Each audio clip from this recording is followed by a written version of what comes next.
Bonjour et bienvenue à ce grand rendez-vous hebdomadaire de votre magazine de formation sous la Bapalabre. En effet, le débat de ce soir sera entièrement consacré à l'élection présidentielle tenue le 9 octobre au Cameroun et qui a consacré Paul Biya victorieux avec 77,9%.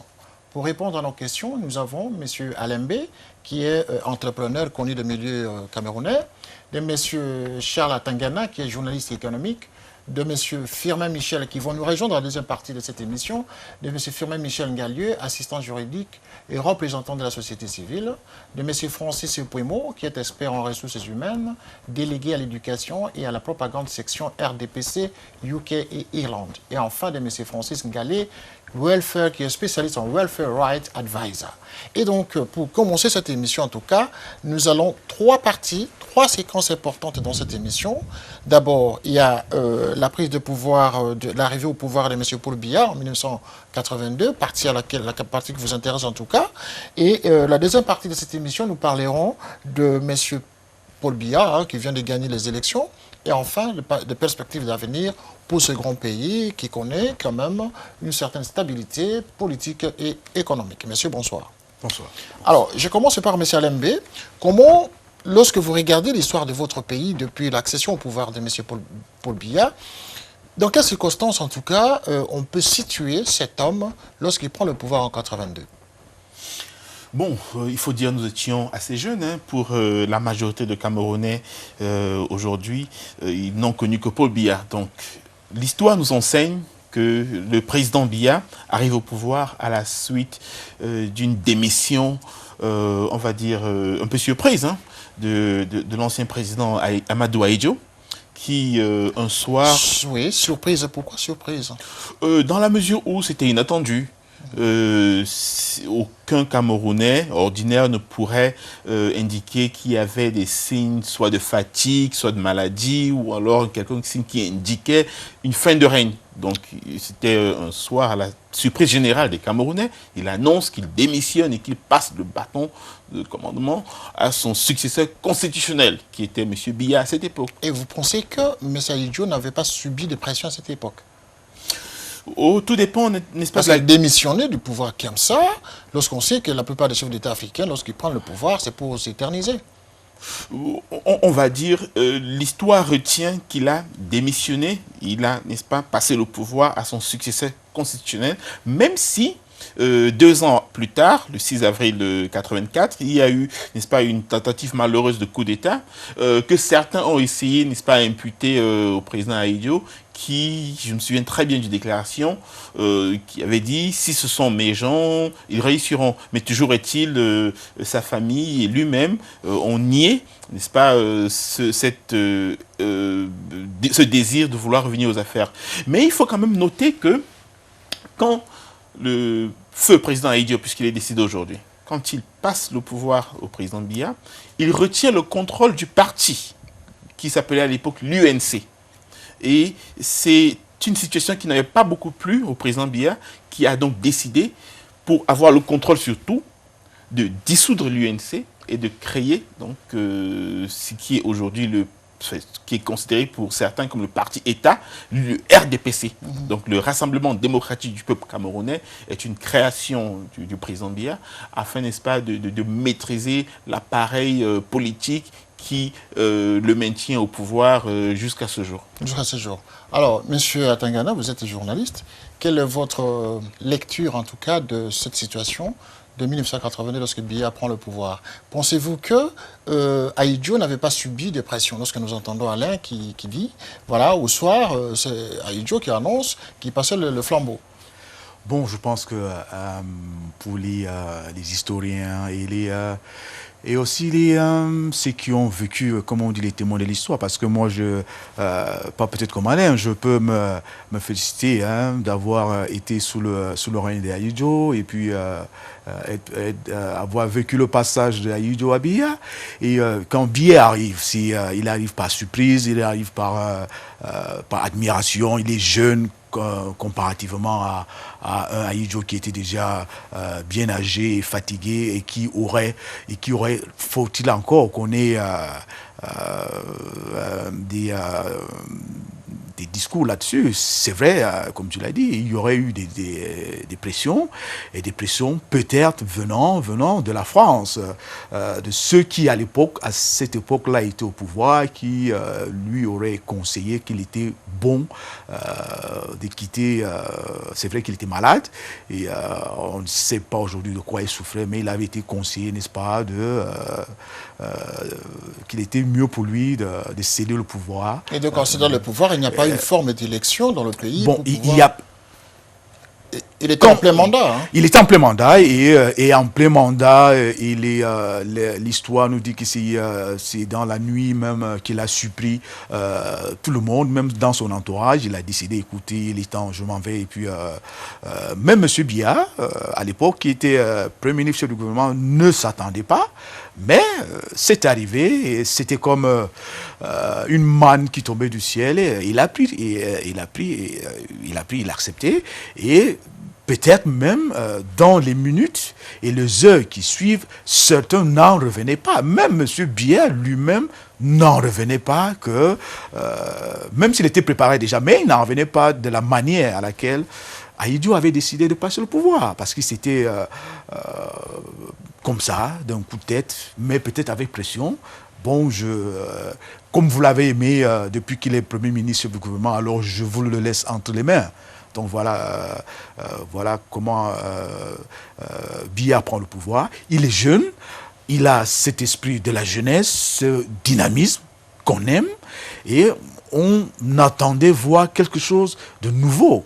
C'est vrai qu'à l'époque d'Ahidjo, il y a eu tellement de pression, de torture. Il y a cette prison de Tcholiré, de Kondengui, des prisons célèbres où tous les opposants et puis les activistes d'Ahidjo ont été enfermés. On s'est dit, voilà quelqu'un, peut-être qu'il va ouvrir les portes à cela. Ouais. Et il prend le pouvoir jeune. Tout jeune. Et donc, il s'apprivoise donc du pouvoir. Et il va à la conquête du peuple camerounais. Et donc, lorsqu'il va conquérir tout le cœur du peuple camerounais, le voilà plus tard qui renforce les taux autour de son pouvoir. Et il s'éternise jusqu'à faire aujourd'hui près de 30 ans. N'est-ce pas? Alors, quelle lecture vous allez faire justement de ce bilan, de ce premier bilan de Ahidjo lors de son premier septennat? Tu veux dire de Biya? Non, de Biya plutôt, ouais. Pas d'Ahidjo. Nous parlons de Biya. Hein. Excusez-moi pour le lapsus, d'accord, mais je parle en tout cas de Biya. Le premier septennat de Biya, il était, sur le plan économique, il était vraiment encourageant. Et quand on lit même, parce qu'il y a un livre qui a été publié à la suite de ça, qui est le libéralisme communautaire, où il y avait une expression, comme la feuille de route du Cameroun dans cette année à venir sous M. Biya, tout allait être bien. Il y avait l'école gratuite, la santé gratuite, bref, on allait vivre différemment de ce dont nous avons vécu à l'époque. Mais tout change un peu en 84 lorsqu'il y a cette tentative, parce que lorsqu'Ahidjo s'en va, il ne tient pas compte de la réaction de sa case. Donc il y a une réaction, et puis parce qu'à l'époque, toute la garde présidentielle, c'était nos frères du Nord, donc qui n'en revenaient pas. Et c'est eux qui décident de changer, de renverser Biya pour instaurer on ne sait pas qui. Et donc, ça change un peu. Mais ce qui fait que ce Biya, jeune, tout plein de force, de dynamisme, il a pris le soin de s'entourer des anciens qui étaient avec Ahidjo, qui lui ont enseigné comment continuer, comment gérer ce Cameroun-là. Il a tenu compte de ça. Et s'éterniser. Peut-être, mais... Oui, c'est parti. Donc, c'est l'un des dinosaures, en tout cas, qui prend le pouvoir aujourd'hui jusqu'à faire 30 ans. C'est ça. Donc, ceux-là qui... ils s'énervent un peu en 84 lorsqu'il y a ce soulèvement, ce coup d'État manqué, et puis ils se renferment. Et il se renferme et s'ouvre difficilement, donc il continue donc, malgré qu'il a accepté, je me rappelle de ce vote à l'époque, il avait été élu à 99,99%, donc comme tous les dictateurs africains. Il était passé comme ça, donc on l'a apprécié, il est parti comme ça jusqu'à... Cette année, il n'y a vraiment pas eu en dehors de ceux qui avaient été arrêtés dans le coup d'État manqué. Donc il y a eu cette répression, cette chasse à la sorcière. Il fallait rattraper tout ce monde, il fallait faire ce nettoyage. Mais ce nettoyage arrive au moment où celui qui a passé le pouvoir est encore là. Il observe les mouvements de l'extérieur.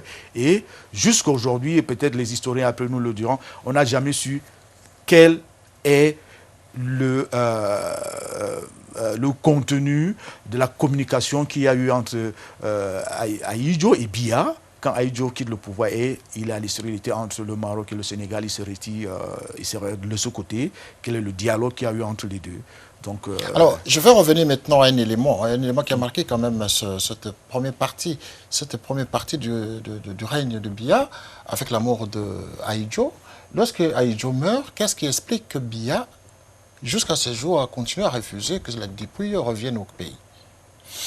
Oh, bon, il faut dire que le président Biya prend déjà le pouvoir dans un contexte où le Cameroun ne connaît pas encore la démocratie, ou du moins pas encore le pluralisme. Et aujourd'hui, la Cameroun est démocratique. Hein? Démocratique. Parce que vous avez dit ne connaît pas encore, ne connaissait pas encore. Ne connaissait pas encore, oui, tout à fait. Donc maintenant, nous connaissons le pluralisme politique. Sans démocratie, donc. Bon, maintenant, tout dépend sans des véritable démocratie. En ce qui me concerne, si on n'a pas le droit, n'est-ce pas, de manifester, par exemple, pacifiquement, on n'a pas le droit de s'exprimer sous toutes ces formes, il n'y a pas de démocratie. Mais toujours est-il, pour revenir à votre question, je l'ai dit d'ailleurs il y a quelques mois, que je qualifie le président Biya je le trouve comme un perfide politique. C'est-à-dire quoi? C'est quelqu'un qui a des apparences trompeuses. Et sur ce point bien précis, il a souvent indiqué que le rapatriement de la dépouille du feu président Ahidjo est une histoire de famille, qui concerne la famille, donc il n'a aucune objection. Mais c'est quand même un ancien chef d'État. Figurez-vous. Donc c'est l'État camerounais qui devait prendre ses responsabilités. Voilà. Donc il y a eu des médiations qui ont été entreprises, l'histoire nous le dit, mais il semble rester sur ses gardes et il y a des questions comme ça sur lesquelles il ne veut pas revenir. Et pourtant, les Camerounais le souhaitent. Il a manqué l'opportunité de la fête du cinquantenaire l'année dernière, de pouvoir, n'est-ce pas, remettre ou alors saisir cette opportunité pour adressé pas seulement à la dépouille du président Biya, mais souvenez-vous, il y a également des autres icônes de l'histoire politique camerounaise, tels que Mounier, tels que Wandjié, tels que Ruben Oumniobé, qui, n'est-ce pas, ont des dépouilles, on ne sait pas où elles existent, il n'y a aucun monument. Il faut, n'est-ce pas, faire ce travail, réconcilier le Cameroun avec son histoire. Et c'est la responsabilité de l'État camerounais à travers son chef aujourd'hui. Il va sans dire. Je pense avec regret que c'est sans doute quelqu'un d'autre qui fera ce travail, pas le président Biya. Peut-être la nouvelle génération. Alors, avant de continuer notre émission, en tout cas, je vais prendre notre intervenant qui est au téléphone et qui va essayer de répondre à cette question, hein, parce qu'il nous suit, il nous suit à cet instant. Je vais lui poser la question justement sur cette première partie de l'émission, sur la question de Ahidjo, sur les soupçons qu'on pourrait avoir parce qu'il est journaliste. Bonsoir Adrien. Bonsoir René et bonsoir à tous ceux qui sont sur le plateau avec vous. Alors, j'aimerais savoir, en tout cas, vous qui suivez cette émission en direct avec nous, quels sont les soupçons, en tout cas vous qui êtes journaliste, vous faites beaucoup d'investigations en Afrique, par rapport à cette question de Ahidjo au Cameroun. Quels seraient pour vous les soupçons que l'on pourrait avoir justement sur des raisons qui feraient que le président Biya, qui continue à régner au Cameroun, n'arrive pas à accepter le fait que la dépouille de son prédécesseur revienne au pays? Au fait, autant Biya est un élément important sur l'échiquier de la France-Afrique, autant son parrain Ahidjo était celui-là même que les puissances occidentales ont installé au Cameroun, justement, pour faire échec au nationalisme camerounais. On a vu que beaucoup de leaders camerounais nationalistes ont été liquidés. Et M. Biya, aujourd'hui, c'est une question, disons, de complexe, et non seulement de complexe, mais aussi de survie. De survie pour son régime, parce qu'il doit tout, il faut le reconnaître, à M. Aïdio, qui a fait de lui un secrétaire général à la présidence, qu'il a gardé, Biya qui ne parlait pas, qui l'a façonné et qui lui a confié le pouvoir parce que justement, il devait servir les intérêts des Occidentaux qui ont Aïdio entre-temps. Voilà, nous avons un petit problème technique. Oui. De vouloir le renverser, il peut plus, à ce moment-là, accepter que cette dépouille-là puisse rentrer au Cameroun parce que ça peut créer des tensions. Il ne faut pas oublier que M. Aïdio a encore des partisans au Cameroun et ces partisans seront tentés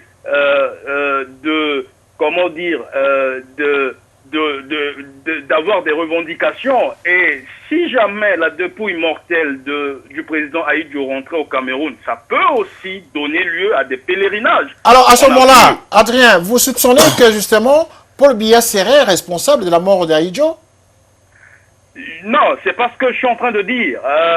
Je dis que Biya s'oppose à ce que la dépouille mortelle du président Aïdio rentre au Cameroun pour la survie de son régime. Parce qu'il faut aussi reconnaître que le président Aïdio était âgé et il souffrait de beaucoup de maladies. On peut valablement, en tout cas sa famille... Oui, mais on parle d'une passation de pouvoir pacifique, et donc il n'y a aucune raison qu'il y ait tension de la part de ses partisans. Non, en tout cas, jusqu'au jour d'aujourd'hui, même la famille d'Aïdio ne soupçonne pas Biya de porter une quelconque responsabilité dans la mort de celui-ci. Mais alors, pourquoi alors en ce moment-là, ces partisans pourraient être tentés de faire des soulèvements populaires?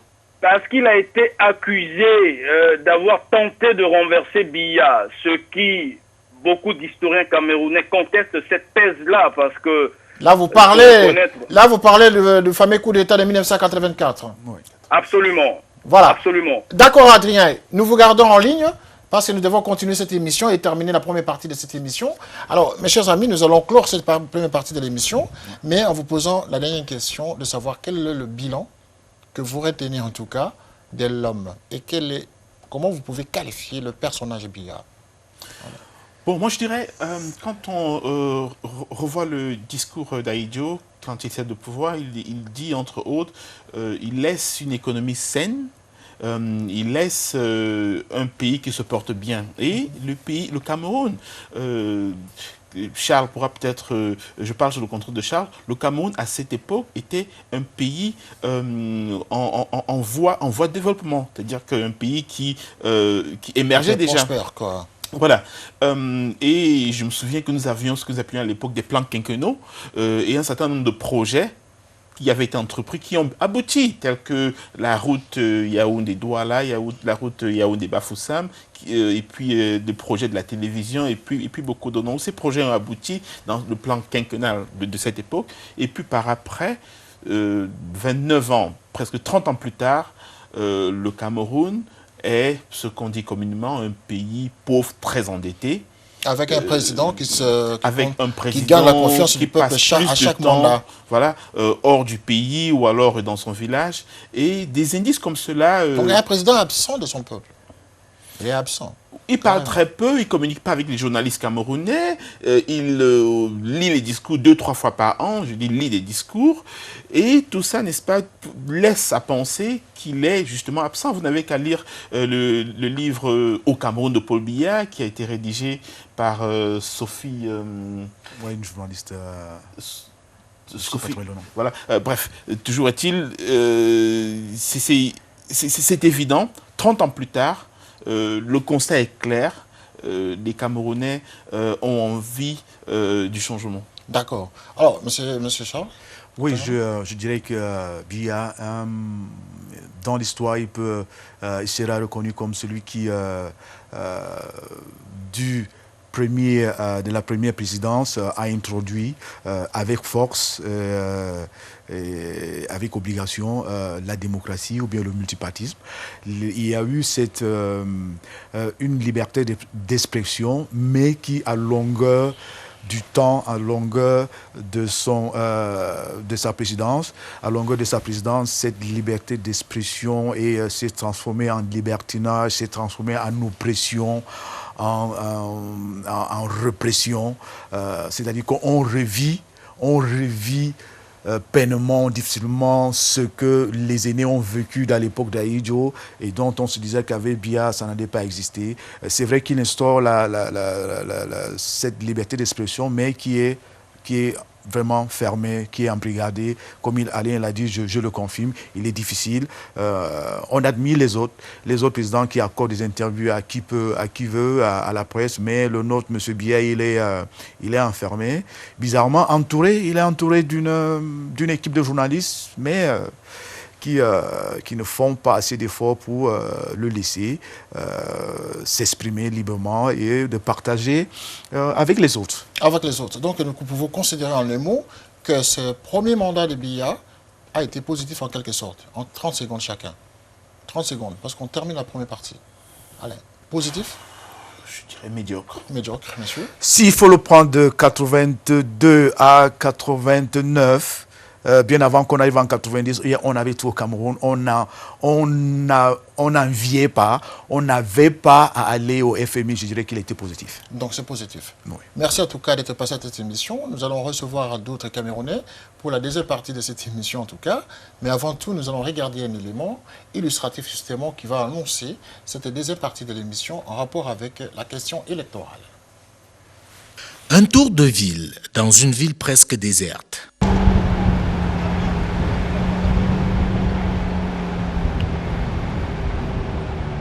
Précédé auparavant d'un bain de foule à la sortie de son bureau de vote,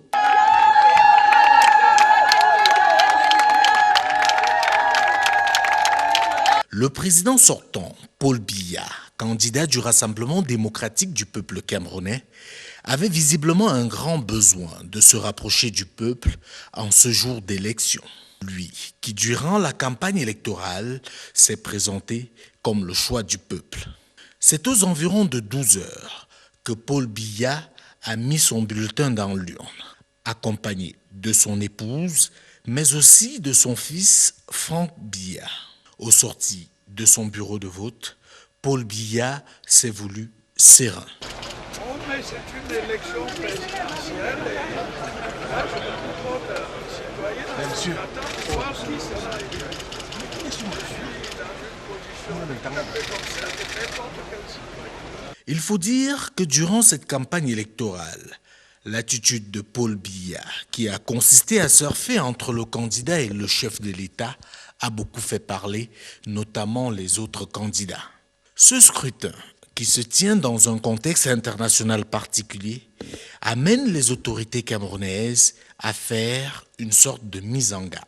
Depuis 2008, tous ces directeurs de conscience et de donneurs de leçons qui pensent qu'ils peuvent infantiliser le peuple camerounais, ils trouvent en face naturellement un peuple debout, robuste, décidé à défendre ses privilèges, ses acquis, prêt naturellement à se constituer en chaîne humaine de protection de son chef. C'est pour cette raison donc que toutes les agressions dont il a fait l'objet depuis 2008, 2009, 2010, 2011, toutes ces agressions naturellement sont tombées à l'eau. Toutes ces agressions sont naturellement nulles et de nul effet. C'est pour cette raison donc que le gouvernement ne redoute rien. Le peuple est solide, debout derrière son chef. Quant au fait de savoir si ce mandat sera le dernier de Paul Biya, qui est au pouvoir depuis 29 ans et a 78 ans, Issa Tiroma Bakari a sa petite idée. Il peut se représenter autant de fois qu'il en a besoin, que l'Éternel lui permet, parce qu'il faut qu'il soit en vie, en bonne santé. Votre question, j'ai dit, c'est au peuple de décider. Est-ce que c'est son dernier mandat? Est-ce que c'est un parmi tant d'autres à venir? C'est au peuple de décider, pas aux journalistes, pas à moi qui suis son collaborateur. Laissez donc au peuple souverain de décider. Rappelons que le mandat présidentiel est de 7 ans au Cameroun. Sauf cas de force majeure, Le prochain scrutin présidentiel dans ce pays se tiendra en 2018.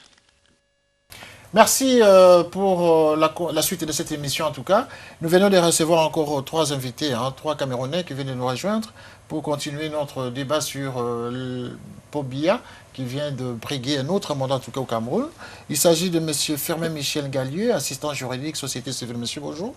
Bonjour. Bonsoir plutôt. Bonsoir. Et Francis Pouémo, expert en ressources humaines délégué à l'éducation et à la propagande section RDPC UK en Irlande. Bonsoir, monsieur René Kitoko. Et en fait de M. Francis Ngalé, vous êtes spécialiste en welfare right advisor, c'est ça? Oui.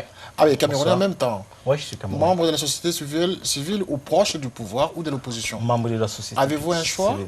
par rapport à un positionnement politique? Politiquement, je suis de l'opposition ici.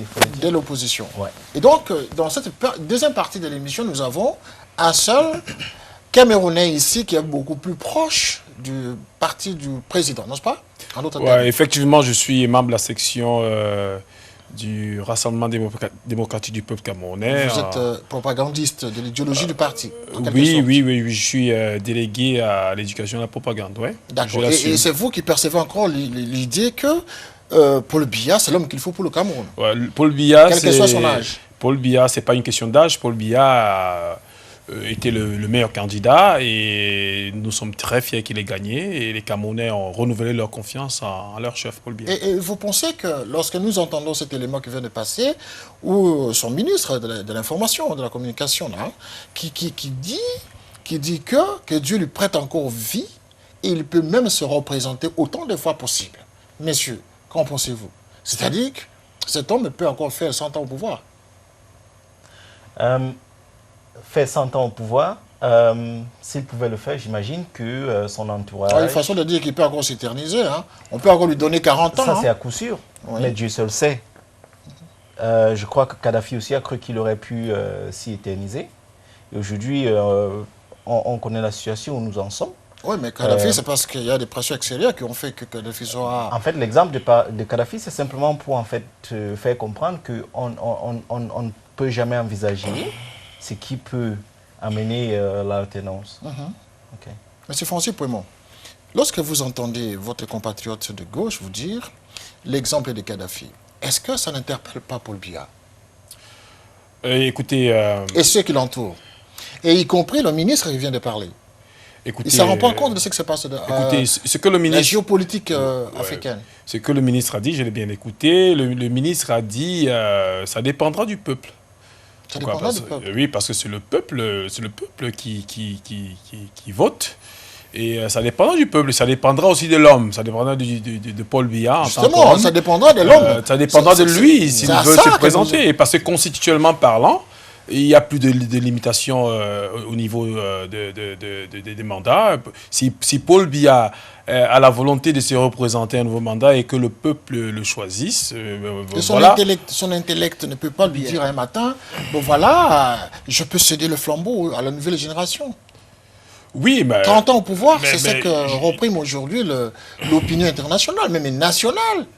Où est la place maintenant de la nouvelle génération? Quand est-ce que la nouvelle génération pourrait un jour aspirer à contrôler, à gérer les affaires du pays?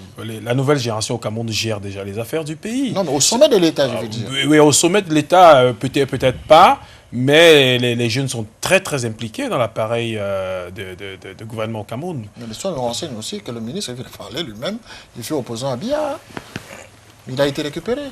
Bon, disons, il n'a pas été récupéré. Il fait partie de ce qu'on pourrait appeler aujourd'hui la majorité présidentielle. C'est peut-être qu'il partage une même vision du Cameroun de demain. Donc, en politique, voilà, c'est des choses qui se passent. Et ma foi, il faudrait bien que les gens le comprennent. Alors, M. Firmin? Bien, je crois que vraiment, il faut qu'on arrête de spéculer, de parler de cette façon quand il s'agit du Cameroun. La question que vous avez posée tout à l'heure et l'intervention de mes amis me donne l'impression qu'on est dans un pays où il n'y a pas d'habitants, ou alors le seul habitant valable, c'est M. Biya. Et ça me pose beaucoup de problèmes de conscience, parce que la longévité du président Biya n'est pas la conséquence du travail bien fait ou la récompense de la prospérité d'un pays. Tout le monde est d'accord que le Cameroun, est un pays qui a pris beaucoup de retard, c'est un pays qui a reculé, et c'est un pays où finalement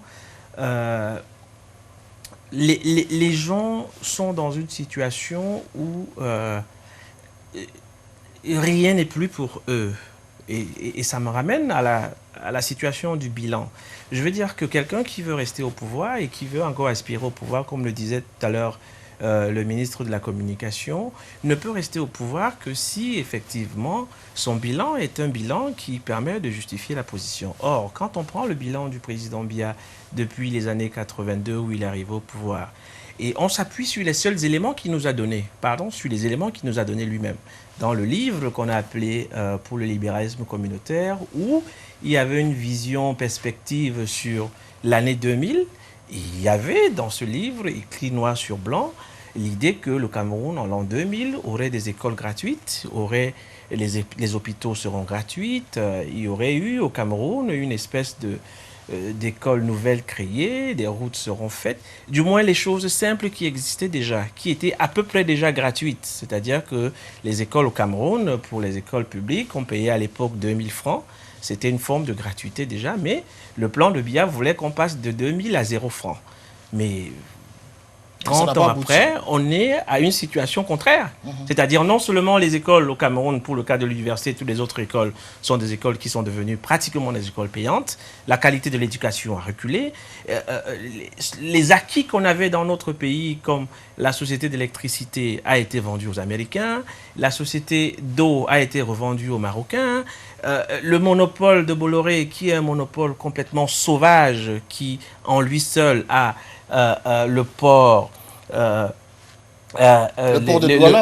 Douala, la société ferroviaire, les trains, pratiquement tout, c'est un monopole qui laisse comprendre qu'effectivement, il n'y a pas eu préalablement, même si on parle de privatisation, une espèce d'offre objective pour permettre un pays. Bref, quand on revient à la question de Biya rester au pouvoir, je me demande pourquoi est-ce qu'il veut rester au pouvoir. Parce que, effectivement, le Cameroun est un pays qui va très mal. Alors, Francine Gallet, alors là, nous avons entendu dans ce reportage, on a l'impression que finalement, Paul Biya, c'est une espèce de père de la nation. Cette image que l'on avait des chefs d'État africains, qui s'est considéré comme étant des pères, de bons pères de famille, qui géraient les enfants dans les petits villages. Ça, c'est un petit village à Biya, ça, le Cameroun. C'est très malheureux de le constater, mais en fait, c'est la réalité dans laquelle nous nous retrouvons aujourd'hui. Ça veut dire qu'on a un chef d'État qui se prend peut-être moins pour un chef d'État, mais plus pour un chef de village ou de famille. Et donc, en dessous, on a tout d'un coup une structure qui ne permet pas, en fait, qu'il y ait des échanges d'idées et un débat propre qui permet en fait l'avancement du... Mais par contre, on n'entend pas souvent de réactions, de manifestations au Cameroun. Hein. Ça prouve quand même quelque part que Paul Biya donne quand même de la liberté aux citoyens. Oui, mais il est très facile de le dire, mais la réalité est celle-ci. Au Cameroun, pour faire une manifestation, il faut que tu aies une autorisation de la préfecture. Comme partout. Alors, comme partout dans le monde. Et à partir du moment où tu veux faire une manifestation qui est interdite, ça devient difficile.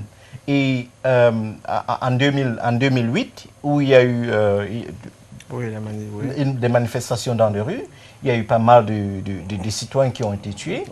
Et quand il y a cette difficulté, c'est vrai, je crois qu'ici, il faut le dire, c'est vrai que quand dans une société comme celle-là, il y a une opposition qui est incapable en fait de faire d'apporter un peu plus de lumière ou alors d'exposition à ces genres de problèmes-là, ça devient un peu très difficile parce que c'est plus facile pour le gouvernement en fait d'apporter un débat ou alors une information en fait qui essaie de contredire en fait ce que les revendications en fait de la population qui descend dans les rues. Francis Pomer ? Oui. Êtes-vous d'accord avec ce point de vue? Parce qu'il dit que il y a des répressions au Cameroun, les manifestations sont réprimées à chaque fois. Quel est votre point de vue lorsqu'on voit cet homme continuer à prendre le pouvoir au Cameroun? Le Cameroun, c'est un État... Êtes-vous d'avis qu'il y a répression à chaque fois que le peuple veut réagir? Je ne dirais pas qu'il y a répression à chaque fois que le peuple veut agir ou veut réagir. C'est ce qu'il a dit. Mais surtout, le Cameroun est un état de droit, il faut faire les choses correctement. Comme il a dit tout à l'heure, au Cameroun, pour manifester, il faudra avoir une autorisation de la préfecture. Mais celle-là a été réprimée. Bon, je ne sais pas s'ils avaient autorisation, mais je crois qu'il faudrait bien rentrer dans les détails pour voir si effectivement il y avait autorisation. Donc, moi, je suis très loin du Cameroun actuellement, mais il faudrait bien qu'on nous prouve qu'il y avait autorisation et que l'autorisation... Là, ce sont les manifestations de 2008, voilà. Ça fait cela 3 ans. Oui, mais au niveau des manifestations, moi j'étais au Cameroun en février 2008, mais je crois qu'on ne va pas revenir là-dessus. C'est important parce qu'il faut qu'on comprenne. Oui, exactement. Quelle est cette confiance qu'on continue à faire à M. Biya? Je voulais dire par la suite que le ministre de la Justice, Amadou Ali, lui-même a reconnu qu'il y a eu des erreurs, il y a eu des morts. Donc, moi, je ne vais pas me mettre à sa place. Si lui, il est le ministre de la Justice, garde des Sceaux, il a reconnu. Et je crois qu'il revient aux familles des victimes maintenant de contacter la justice et de continuer à défendre leur cause. Le ministre l'a déjà reconnu. Moi, je crois que c'était des événements malheureux. Et il ne faudrait plus que ça se répète. Alors, dites-moi en un mot, que peut-on reprocher à Paul Biya, quoi que vous soyez, des sensibilités proches de son système? Qu'est-ce qu'on peut lui reprocher? Après tout, c'est un humain. Ouais, le président de la République, effectivement, est un humain. Comme ça, là, au pif, je ne peux pas vous dire. Nous parlons de son système, hein? On ne parle pas de l'homme. Voilà. Le système dont il est le patron. Qu'est-ce qu'on peut reprocher à son système? Comme ça, au pif, je ne peux pas vous dire. Vous, en tant que citoyen, non. Moi, en tant que citoyen, sincèrement, moi, j'ai toujours... plus ou moins été satisfait du travail. Non, vous pensez qu'au Cameroun tout est parfait? Non, tout n'est pas parfait. Rien n'est parfait. Il a réussi son bilan. Rien n'est parfait ailleurs. Mais non, généralement, Paul Biya a réussi son bilan en 29 ans. Ah. Il a réussi son bilan. Le Cameroun est un pays où il y a la liberté d'expression. Au Cameroun, il y a beaucoup... Tous les citoyens mangent à leur faim. Oui, les citoyens mangent à leur faim. Et les enfants vont à l'école sans problème. Au Cameroun, le Cameroun est l'un des rares... Les enfants vont à l'école sans problème. Les enfants vont à l'école au Cameroun. Et au nord-ouest, il y a des problèmes, monsieur. Au nord-ouest ou au nord-ouest? Oui, Cameroun. Bon, il y a des problèmes comme partout ailleurs. Mais ce que je voulais dire par là, c'est qu'au Cameroun, il y a une liberté d'expression. Il y a même des écoles qui n'ont pas de toit, monsieur. Mais comme partout ailleurs. Moi, je travaille ici en Angleterre. Nous parlons du Cameroun. Oui, au Cameroun, bien évidemment, il y a des écoles qui ont des problèmes. Vous savez, au Cameroun, toutes les écoles ne sont pas des écoles publiques. Il y a des écoles vous avez dit tout à l'heure que tout est parfait. Non, rien n'est parfait. Son bilan est positif. Non, son bilan est positif dans l'ensemble. Et à ce niveau-là, l'éducation, les choses ne marchaient pas? Non, l'éducation au Cameroun aujourd'hui... Je vous ai donné l'exemple du Nord-Ouest. Non, au Nord-Ouest, ça c'est un exemple isolé. Moi, je regarde le bilan dans l'ensemble. Allons dans les cas particuliers pour démontrer que tout n'est pas parfait. Oui, en 30 ans. Je suis d'accord avec vous. D'où la raison de l'alternance. Je suis d'accord avec vous, mais l'alternance ne se fait pas dans le désordre. Mais il faudrait bien que le pays soit dirigé par des hommes responsables et prêts, parce que vu l'aspect politique international aujourd'hui, on ne voudrait pas que le Cameroun tombe dans les mains des hommes inexpérimentés. C'est d'ailleurs pour ça que le président de la République a été élu à 77%. Mieux vaut être gouverné par un borgne que d'être gouverné par deux aveugles, vous savez. Donc aujourd'hui, les Camerounais ont fait preuve de beaucoup de maturité. Les Camerounais, dans l'isoloir, ont fait le bon choix, ont fait le choix de la sagesse. Et je crois qu'aujourd'hui... Et le choix de la sagesse a été accompagné aussi par des pressions extérieures et de tricherie. Non, il a été soulevé le cas de tricherie. Non, monsieur René Kitoko, je vous permettrai pas de parler de tricherie. Non, c'est pas moi qui le dis. Aujourd'hui, c'est les Camerounais qui le disent. Oui, ils le disent, mais ils n'ont pas prouvé. L'élection s'est très très bien déroulée. C'est les Camerounais qui ont voté au Cameroun qui le disent. Allez-y. Le dire ainsi, c'est faire peut-être preuve de naïveté ou tout simplement justifier sa position en tant qu'homme politique. Je comprends exactement mon ami et frère Francis dans sa position, mais la réalité sur l'élection au Cameroun est quelque chose de connu. Moi, je reviens du Cameroun où j'ai assisté à l'élection, d'abord à la campagne, que j'ai trouvé tout à fait reprochable, parce qu'il est tout à fait inadmissible que dans un pays sérieux, qu'une élection qui est prévue pour le 9 octobre, d'abord que la date de l'élection 2 mois avant ne soit pas connue par ceux qui sont supposés être candidats à une élection la plus importante, l'élection présidentielle. Deuxièmement, le temps qui a été imparti aux partis, y compris aux partis au pouvoir, pour faire la campagne pour une élection qui va engager 7 ans de vie d'un pays m'a semblé être vraiment quelque chose de complètement risible. Et ensuite, quand on regarde maintenant les candidats individuellement, en commençant par le président de la République lui-même qui se représentait, vous voyez qu'effectivement, pour quelqu'un qui a passé 29 ans au pouvoir, se représenter à une élection suppose qu'il commence par faire son propre bilan. Et à aucun moment... Oui, mais ils ont fait le propre bilan. Ils disent que le bilan est positif. Non, dire que le bilan est positif... Et le peuple camerounais le constate parce qu'il continue de faire confiance. Non, le peuple camerounais, attention, il faut faire attention. Il ne faut pas qu'on prenne les résultats qui nous ont été donnés comme les résultats de l'élection présidentielle. Je rappelle que la c'est confiance 77,9. Non, pas 77% des Camerounais. Ce n'est pas possible mathématiquement. Par rapport à ceux qui se sont... par rapport aux enrôlés. Bien sûr, bien sûr. Je dis c'est une élection qui a été... Écoutez, on ne peut pas être au 21e siècle d'abord et commencer à faire une élection un tour. C'est quelque chose que je trouve d'abord à la base même complètement reprochable. Et ensuite, on ne peut pas organiser une élection dans les conditions où on a organisé l'élection au Cameroun. De toute manière, au Cameroun, il n'y a jamais eu d'élection libre et transparente. D'accord. Et celle qui s'est passée le 9 octobre n'en est pas une exception. Donc, ok. Pour moi, alors, nous allons illustrer ceci par un élément, en tout cas, venant du Cameroun, qui prouve justement, qui corrobore à ce que vous dites. Et nous allons revenir à monsieur qui va nous démontrer le contraire. Regardons. Oui, 52 candidats pour le pays, ça veut dire qu'on veut réellement le changement. Mais il y a un problème de tricherie que je constate. Les gens peuvent aller s'endetter, prendre 5 millions de francs même avec intérêt, mais s'attendent aux frais qu'on va donner pour faire la campagne. Il faut être parfois sérieux dans la vie. Une élection présidentielle, ce n'est pas une histoire de blagueur. Moi, je pense qu'il faudrait même mettre la caution, un peu comme au Sénégal, 50 millions. Ça traduit tout simplement le désir des uns et des autres d'avoir une place dans le gâteau national. Parce que 52 candidats, bon, c'est moins de 30 postes ministériels. Ça fait preuve, n'est-ce pas, de démocratie. Et plusieurs partis politiques prouvent quand même que le pays avance. Mais je dirais quand même qu'il y a des soi-disant présidents qui sont en train de renflouer les listes pour rien. Parce qu'ils n'auront même pas des mi-voix. Je trouve que c'est un peu folklorique d'avoir 52 candidats, alors qu'on est dans un pays où il y a beaucoup d'autres problèmes. Et moi, pour que cette élection se passe dans de bonnes conditions, il faudrait qu'on revienne à un système de coalition, c'est-à-dire former des grands groupes pour pouvoir se représenter aux élections d'une manière assez bonne. Ça matérialise la démocratie, le multipartisme.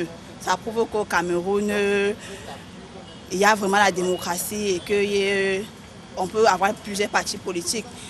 Pour une affaire comme celle-là, il y a toujours des gens qui sont là pour animer l'affaire. Au finish, on a toujours les candidats compétents. De retour pour continuer cette émission, en tout cas après cet élément très important. Mais c'est Francis Parlement. Oui. Lorsque vous entendez que l'élection présidentielle, ce n'est pas une histoire de blagueur, et de l'autre côté, il y en a qui parlent, qui disent qui soutiennent l'idée que c'est la preuve d'une forme de démocratie avec autant de candidats. Un pléthore de cinquantaine, j'ai entendu tout à l'heure. Quelle est votre réaction? Ce n'est pas une histoire de blagueur. Effectivement, ce n'est pas une histoire de blagueur, mais il faut tenir compte aussi de l'aspect démocratique de la chose. À titre de rappel, il y a eu 23 candidats. Il y avait au départ 52 postulants. 23 ont été retenus par ils ne sont pas parvenus à payer la caution. 23 ont été retenus par Elecam. Les autres ont été repoussés pour diverses raisons. Du moins, ils remplissaient pas toutes les conditions d'éligibilité. Donc, en fait, cela témoigne en fait que la démocratie, c'est la loi du nombre. Hein, et si vous remplissez les conditions, on ne voit pas pourquoi vous ne serez pas éligible. Alors, le premier qui a parlé tout à l'heure a dit qu'il s'agissait du problème de tricherie. Ils ont dénombré des cas de tricherie énormes à travers le pays pendant ces élections. Tout le monde, la tricherie, c'est un mot, mais personne jusqu'à présent... Non, mais il est sur le terrain, monsieur. Oui, mais personne jusqu'à présent. Moi, je suis de très près à l'actualité. Monsieur, réagissez, hein. Mais non. Je ne pense pas qu'il y a de questions par rapport à l'organisation des élections au Cameroun. Et déjà, il y a eu beaucoup de questions sur... Parle de la transparence, il n'y a pas eu de problème. Vous dites quoi? Il y a énormément de problèmes. Que ce soit avant les élections avec Elecam, qui est une structure entièrement RDPCiste, donc dépourvu de toute impartialité. Ensuite, il faut pendant le processus électoral, enregistrement et tout le reste, je ne suis pas au Cameroun, mais je vais prendre l'exemple de la Grande-Bretagne, où on s'enregistrait à l'ambassade du Cameroun. Le Cameroun ne reconnaît pas la double nationalité, mais néanmoins, aujourd'hui, les Camerounais ont le droit de vote. Alors, quand je vais à les Camerounais de l'étranger ont le droit à voter. Ils ont le droit de vote. Quelle que soit leur nationalité, voilà. leur double nationalité. Mais en principe, tu dois être Camerounais. Parce que la double nationalité n'existe pas, n'est pas reconnue au Cameroun. Mais n'empêche. Alors, mais n'empêche que quand tu vas... Ce qui, pour moi, cela signifie que si tu vas à l'ambassade du Cameroun pour t'enregistrer, ils doivent être établis. Puisque tu vis en Grande-Bretagne, si tu es Camerounais ou pas. Et à partir du moment où tu as une nationalité autre que la nationalité camerounaise, tu n'es pas Camerounais et en principe, tu ne devrais pas voter. Tu ne devrais pas participer à cet exercice. Et vous avez voté? Je ne suis pas allé voter, je suis allé m'enregistrer parce que j'ai voulu vivre cette expérience. J'ai eu ma carte d'électeur, mais j'ai compris... Avec la double nationalité. Bien sûr, bien sûr. Et j'ai compris que c'était trop facile d'être en train d'orchestrer une fraude électorale à ce niveau. En fait, on ne parlait pas de fraude. Moi j'ai été présent. Quand Elekam est arrivé à Londres au mois d'août, moi j'étais là. Mais Elekam, c'est l'opportunité pour tous les Camerounais de venir poser leurs problèmes sur la table. Moi, en tant que responsable de la cellule d'éducation et de propagande, moi j'ai posé mon problème à Madame Dorothy Djema, qui était chef de délégation. Je lui ai dit que je n'avais pas assez de temps pour mobiliser tous les sympathisants du RDPC pour qu'on puisse s'enregistrer sur le fichier électoral. Nous aussi, on a des problèmes avec la question de double nationalité. Mais ça a été clair que c'était une décision de l'Assemblée nationale. Et vous en connaissiez qu'il y avait la double nationalité? Oui, j'en connaissais, mais ils n'ont pas voté. Mais ils n'ont pas voté. Moi, j'en connais plein. Mais en fait, les règles étaient simples. Il faut qu'on soit sérieux. Pour voter, il fallait avoir une carte consulaire et avec 2 photos. Et l'établissement de la carte consulaire pour ce faire a été gratuite pour la période. Alors, une carte consulaire avec 2 photos. Et pour avoir la carte consulaire, il fallait prouver qu'on est Camerounais en amenant un passeport camerounais. Je vais rectifier. Il fallait, pour avoir la carte consulaire, tout ce dont tu avais besoin, c'était la photocopie de ton passeport qui était encore valide.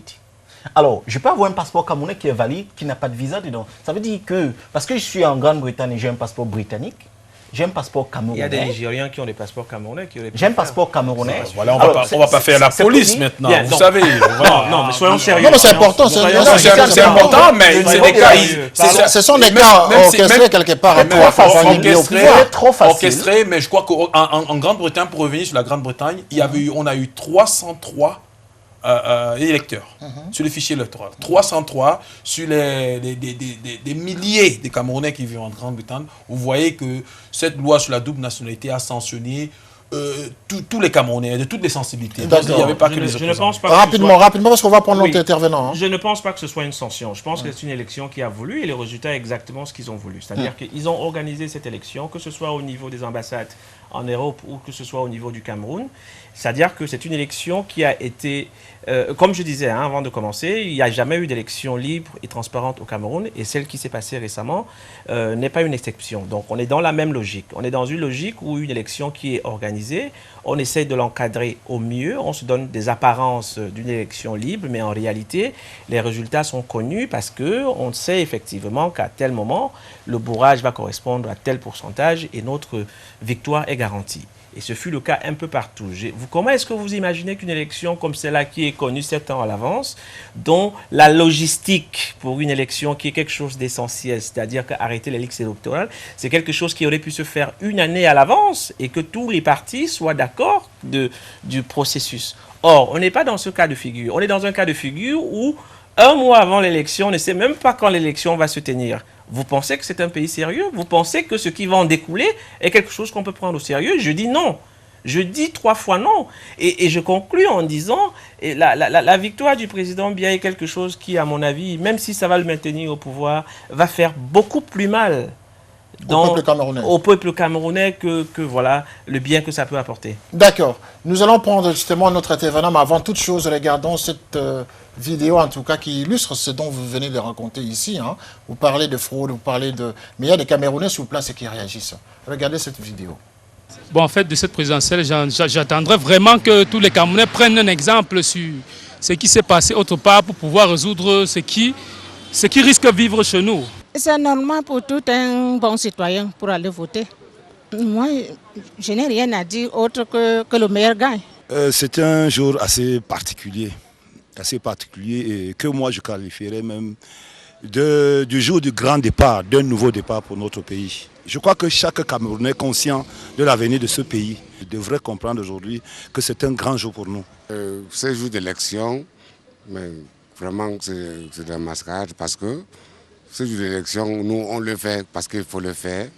Et je crois que ces élections que nous faisons au Cameroun, c'est parce que n'importe qui doit remplir son devoir de citoyen. Mais vraiment, ça ne vaut pas la peine. J'attends que beaucoup de choses continuent à s'améliorer, comme ça a déjà tendance à le... Merci de nous retrouver justement pour la dernière partie de cette émission. Mais nous allons prendre notre intervenant qui est au téléphone, M. Adrien Poussou, qui va réagir justement à cette dernière partie de l'émission par rapport à cette question électorale au Cameroun. Adrien Poussou, nous vous reprenons encore pour cette question. Quelle lecture faites-vous en tout cas de cette question électorale? Pensez-vous en tout cas que les élections au Cameroun n'étaient qu'une forme de cahier, enfin d'une mascarade comme on dit ici? Absolument. Ce qui s'est passé au Cameroun ces derniers jours n'a d'élection que le nom. Ce que le RDPC a qualifié d'élection transparente, pour ridicule que ce scrutin-là est, n'a eu pour seul résultat que d'irriter l'ensemble du peuple camerounais. Et aussi, il faut le dire, et il faut le dire avec gravité, de démontrer qu'il y a 2 poids, 2 mesures, puisque on sait qu'il y a eu des tripatouillages, mais beaucoup de tripatouillages, il y a eu aussi beaucoup de fraudes lors de ces élections, et finalement, les résultats qui n'ont pas étonné les observateurs sont ridicule. Le résultat justement de ces élections est ridicule. Comment on peut valablement gagner une élection? C'est pas possible. Au cours d'un scrutin où il y a eu plus de 20 candidats. Plus de 20 candidats. Au premier tour. Et que le vainqueur se fait déclarer vainqueur avec plus de 60% des suffrages. Oui, mais c'est parce que peut-être, Adrien, c'est parce que peut-être lui qui avait un bon programme de société a proposé au peuple camerounais. Programme de société, vous avez dit. Non, soyons sérieux. Il ne faut pas se moquer du peuple camerounais. Monsieur Biya est resté au pouvoir près de 30 ans. Je vous fais une confidence, j'ai le même âge que le pouvoir de Monsieur Biya. Je suis né en décembre 81. Monsieur Biya est arrivé au pouvoir en 82, en mars, quelque chose comme ça. Donc aujourd'hui, on a le même âge.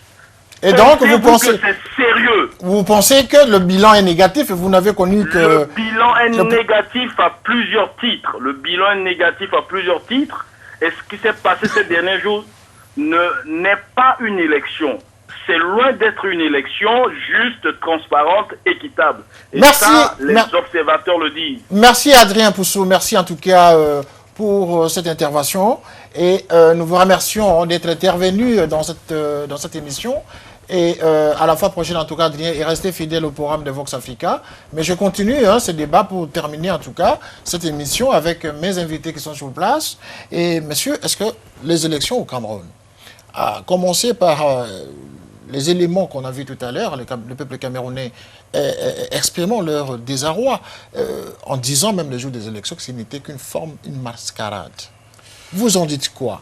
Mascarade. Ayez quand même une honnêteté intellectuelle en disant les choses. J'ai l'honnêteté intellectuelle. Mascarade, pour moi, c'est un mot. Et s'il faut s'en tenir à ce que l'auditeur a dit tout à l'heure, je crois que M. Adrien Poussou, si mes calculs sont bons, à 30 ans. Et je ne dirais pas qu'à 30 ans, on n'a pas assez d'expérience pour savoir effectivement comment les choses se passent, mais il ne faudrait pas que les gens tombent dans le piège de l'opposition virtuelle. Moi, je crois que quand on est opposant ou homme politique, il faut être un homme de terrain. Et pour s'en tenir seulement au cas de la Grande-Bretagne où je milite, où j'ai fait campagne, je vous dis, nous étions seuls sur le terrain. nous avons mobilisé les Camerounais qui pouvaient être éligibles, c'est-à-dire les étudiants, les Camerounais qui avaient un passeport camerounais, nous les avons mobilisés, nous avons pratiquement fait du porte-à-porte, nous sommes allés à Birmingham, à Manchester. Une fois la liste sortie, nous avons scruté les 303 candidats, nous nous sommes battus pour gagner cette élection. Il n'y avait pas d'opposition sur le terrain. Je vous assure, le jour de l'élection, un des scrutateurs qui était d'ailleurs le fils de John Frondi, M. Cornelius John Frondi, a salué la manière avec laquelle les élections sont passées, a salué la manière avec laquelle le dépouillat s'est passé. Donc voilà, comme ça, comme si les gens disent de prime abord, l'élection c'est une mascarade, l'élection, il n'y avait pas élection, vraiment, il faudrait bien que ces gens viennent vraiment à la source de l'information. Donc vous êtes vraiment le seul sur ce plateau à défendre cette thèse-là. Je peux être 1 contre 1000, je défendrai dur comme fer que l'élection a été juste, l'élection a été transparente, l'élection n'a peut-être pas été parfaite parce que, voilà, je ne pourrais pas dire que les CAM qui... un organe nouvellement formé. Vous pouvez dire tout ça parfait, parce que... mais je crois que les critiques aussi sont bien. Pourquoi? Parce que ça permettra à Elecam de s'améliorer pour les prochaines élections. Vous pouvez dire tout ce que vous dites là avec hargne et conviction parce que vous mangez peut-être à la table du RDPC. Je ne mange rien. Moi aujourd'hui, je peux vous le prouver. Je peux vous le prouver avec mes transactions bancaires. Moi, j'ai participé financièrement à la campagne du RDPC en Angleterre. Le RDPC ne m'a rien donné. Alors, peut-être que vous visez plus loin, hein, l'avenir nous en dira. Mais politiquement parlant, on vise à contribuer au développement de son pays. C'est pour ça qu'on fait la politique. À être peut-être récupéré par le système RDPC. Je suis déjà dans le RDPC. Oui, mais pour être positionné. Vous êtes positionné, sincèrement, si j'étais invité, vraiment... Nous sommes tous des Camerounais. Voilà. Nous sommes tous des Camerounais, même si... chacun parmi nous a choisi d'appartenir à un parti ou à un autre, mais la réalité est quelque chose à laquelle on ne peut pas échapper parce que la réalité est quelque chose de palpable, la réalité est une expérience que les gens ont vécue. Et en ce qui concerne l'élection présidentielle qui nous amène ici, sur laquelle on est en train de débattre, je dis et je répète, comme Adrien le disait tout à l'heure, il n'y a pas eu d'élection transparente et il n'y a pas eu d'élection. Il n'y a pas eu d'élection. Ce qui s'est passé au Cameroun, on va l'appeler ainsi parce qu'il fallait bien à un moment donné trouver quelqu'un qui va être à la tête de l'État. Mais je dis, il n'y a pas eu d'élection au Cameroun. Et comment imaginer un pays comme le Cameroun où toute l'administration camerounaise. Moi, j'étais au Cameroun pendant les élections. C'était complètement risible. C'est un tout petit peu la rigolade. Et je pense même que le nombre de personnes qui se sont présentées à l'élection présidentielle est à peu près la conséquence de ce, finalement, ce dont les Camerounais ont à l'esprit de ce qu'est un président. C'est-à-dire qu'on est pratiquement dans une situation de rigolade où rien n'est plus pris au sérieux, où n'importe qui peut s'improviser. Au regard de tout ça, parce que, après tout, Paul Biya n'est qu'un homme, n'est qu'un humain, qu'est-ce qui explique qu'il soit... Il bénéficie de cette confiance. Est-ce qu'il y a la France derrière, parce qu'on accuse souvent la France d'être derrière les pays de la zone France, de ses colonies, moi je pense. Est-ce que, quelque part, on peut soupçonner quand même que la France est toujours derrière Biya? Non, moi je pense qu'il en soit. Je commence par... Oui. Je crois qu'il faut... À la question. Oui. Non, je vais répondre à votre question. Et il n'y a pas de question à poser par rapport au rôle de la France. Nous savons que nous vivons, en Afrique, particulièrement francophone, nous vivons toujours dans un système qui est assez néocolonial. Et l'influence de la France est présente. Et il faut le dire que si le gouvernement en place et Paul Biya satisfait les besoins de la France ou du réseau français qui opère au Cameroun, il est clair qu'il n'y a pas de souci à se faire par rapport à ce système. Et pour ma part, en fait, je pense que Paul Biya et son gouvernement se sentent certainement plus responsables vis-à-vis de cette France, de ce réseau français qui fonctionne au Cameroun, que du peuple camerounais. Et c'est la raison pour laquelle, en fait, on peut se permettre de prétendre qu'il y a une élection. Pour moi, l'élection n'est rien d'autre qu'un vote face. Et donc, on donne l'impression qu'il y a eu des élections, tout s'est bien passé, il y a une démocratie qui est en forme, qui fonctionne très bien. Mais on sait pertinemment que on est loin d'une démocratie au Cameroun. On sait pertinemment que il n'y a pas de liberté d'expression ou de manifester comme cela devrait être en train de se passer. D'accord, mais comment expliquer que le peuple camerounais ne se soulève pas? Non, on voit aujourd'hui les pays africains se soulever lorsqu'il y a cette forme de pouvoir qui les confine dans un étau, qui ne les permettent pas de s'exprimer. Qu'est-ce que la Camerounais peut faire, monsieur? Ah non, je ne suis pas d'accord quand on dit que le peuple camerounais ne se soulève pas. Le Cameroun a été, quand vous regardez le Cameroun post-électoral, quand vous regardez les années précoloniales, quand vous regardez l'histoire du Cameroun, vous vous rendez bien compte que c'est un pays qui, déjà en 1907, on avait au niveau du Nord les gens comme les Wadai qui étaient des opposants qui se sont opposés déjà aux Allemands. Ensuite, on a eu les Oumyobé et après, on a eu la nouvelle génération. Il y a toujours eu dans l'esprit du Cameroun cette espèce d'esprit frondeur. On ne peut pas dire que le Cameroun est un peuple amorphe. Non, je ne suis pas d'accord. Mais seulement, on est dans une situation exceptionnelle. On est dans une situation où quelqu'un est resté au pouvoir pendant longtemps. Il a complètement phagocyter l'administration et ne perdez pas de vue, on est en face d'un pouvoir brutal. Et la brutalité du pouvoir s'est exprimée à plusieurs moments de l'évolution de la démocratie. La démocratie camerounaise est celle qu'elle est aujourd'hui, juste parce qu'à un moment donné, on a opposé à la démocratie la brutalité. Merci en tout cas de votre intervention. Nous sommes à la fin pratiquement de cette émission, mais je vais vous donner quand même 30 secondes chacun pour conclure cette émission. Peut-on considérer, messieurs, vous qui êtes proches, qui militez pour le RDPC, peut-on considérer aujourd'hui que M. Paul Biya, c'est le père de la nation, c'est l'homme après lequel, en tout cas, le Cameroun n'a pas le choix? Je dirais plutôt que M. Biya, c'était un homme de consensus. M. Biya, c'était un homme de paix. Et M. Biya jouit d'une énorme expérience politique. Et donc, c'est l'homme qu'il faut. Vu le contexte national et international, c'est l'homme de la situation. Oui. Je dirais que Paul Biya, c'est l'homme de la médiocratie, l'homme de la corruption. Et s'il avait de l'amour pour le Cameroun, il serait en train de se rendre compte qu'il est temps qu'il effectue une réelle transition pour le Cameroun. Ok, monsieur. Eh bien, oui, moi, je ne vais pas rentrer dans l'invective, mais je vais partir juste sur les constats. Rapidement, parce qu'on est à la fin de l'émission. Voilà, donc je constate tout simplement, voilà, j'ai vu la campagne électorale, j'ai vu le président lui-même. Imaginez-vous un président qui, en 30 ans, n'a accordé aucune interview, n'a jamais parlé de bâton rompu avec les Camerounais, alors que le rôle d'un président, c'est une espèce de père qui doit... Il y a des gens qui le font à sa place. Voilà, et c'est lui qui devrait le faire. J'ai vu sa campagne, c'est une campagne entourée de militaires, c'était pas une campagne électorale, c'était le parcours, voilà, d'un dictateur qui...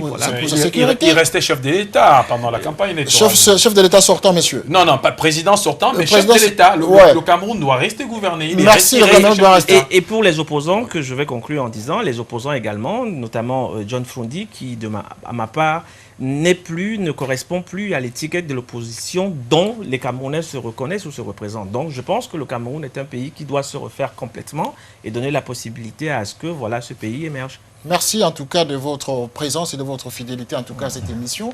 Et je remercie tous les téléspectateurs qui nous suivent à cet instant pour la longueur de cette émission parce qu'elle était très intéressante.